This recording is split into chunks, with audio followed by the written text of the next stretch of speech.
faire deux commentaires, l'un subjectif et l'autre objectif, parce que mon rôle ici est un peu hybride et un peu ambigu. Subjectivement, bien sûr, je suis l'avocat de Patrick Buisson, et donc je défends l'honneur d'un homme. Et donc je ne prétends pas l'objectivité, et du coup, je n'aurai pas la crédibilité de quelqu'un qui prétend. Cela étant, en dehors du commentaire que je viens d'entendre de M. Paul Droit, je dois vous le dire, effaré par le caractère hyperbolique des choses. Scandale d'État, c'est la tarte à la crème. Je viens d'entendre Harlem Désir à propos d'une nouvelle affaire. C'est aussi un scandale d'État. Bassesse et d'autres mots de ce même genre, alors qu'on ne sait pas encore, quoi qu'il arrive, ce qui s'est vraiment passé, mais à l'intérieur de cette subjectivité, tout de même, parce que j'ai entendu aussi, je ne veux pas maintenant, encore une fois, rabaisser le débat, mais lorsque j'entends quelqu'un qui est l'une des personnes qui l'ait mieux connu, faire pratiquement un diagnostic psychiatrique et parler de trahison, j'ai du mal, mais je m'arrêterai là dans mes commentaires là-dessus. Mais en dehors de ça, si vous voulez, on peut penser ce qu'on veut du premier aspect des enregistrements. Hein. On peut penser ce qu'on veut. On peut penser qu'effectivement, c'est à l'insu et que c'est pour soit le travail ou soit pour le mémorialiste. Et si c'est pour le mémorialiste, d'autres mémorialistes ont dû avoir une sacrée mémoire, Monsieur Duhamel, pour pouvoir pondre des livres de 1000 pages en redisant au mot près, à la virgule près, la parole du souverain. Mais sans donner la matière, cela étant, littéralement. Alors j'y viens. Attendez, parce qu'on ne comprend pas. Vous faites allusion au fait qu'il y a eu beaucoup de livres qui retraçaient les coulisses du pouvoir. Mais au verbatim près. C'est un point qui est intéressant. Au verbatim Ce que je veux près. dire, c'est que l'originalité, ça n'est pas qu'il y ait des fuites autour du pouvoir depuis que le pouvoir... Attendez, non mais je vais pas être long. Des fuites autour du pouvoir depuis que le pouvoir existe, il y a des fuites. Ça va de soi. Depuis que le pouvoir existe, c'était déjà... Non mais attendez. C'était déjà vrai sous les Égyptiens. Le pouvoir exige le secret et implique la transgression. On le sait bien. Mais la question et la nouveauté là, c'est que c'est la matière première elle-même qui est publiquement produite. C'est-à-dire l'enregistrement. Vous faisiez allusion à verbatim le livre de Jacques Attali, mais qui avait été visé par le président de la République de l'époque, avant sa publication. Et contesté en ce qui concerne le dernier tome. Ça les avait brouillés. Mais les premiers ont été... Je ne suis pas bien sûr du fait qu'il n'y ait pas de précédent. Mais ce que je veux poursuivre, à supposer même encore une fois que vous considériez effectivement l'enregistrement comme étonnant et même premier du genre, il y a une chose qui est certaine, et c'est pour ça que je me suis dit, mais totalement effaré par ce qui se passe. C'est devenu le paria de la République. Dans le cadre, vous avez vu les images d'hier, d'une chasse à l'homme. Je ne suis pas sûr qu'on aurait traité ainsi le dernier des mafieux. Bien, il y a quand même une exagération que je trouve invraisemblable au point où nous en sommes. Mais au moins, il y a un fait sur lequel il n'y a aucune spéculation intellectuelle à faire. Et c'est pour ça que le titre, hier, de Libération, le mouchard de la République, est encore plus effarant que tout.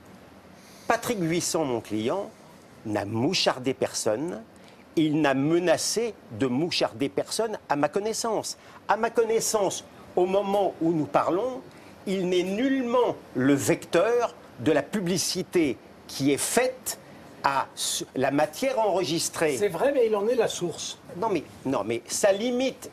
Mais je ne vous dis pas le contraire. Moi non plus. Mais je ne vous dis pas le contraire. Ce que je veux dire, par exemple, quand j'irai devant le tribunal lundi sur la requête légitime des époux Sarkozy, comment pourrais-je nier que même si c'est involontairement, il est à l'origine du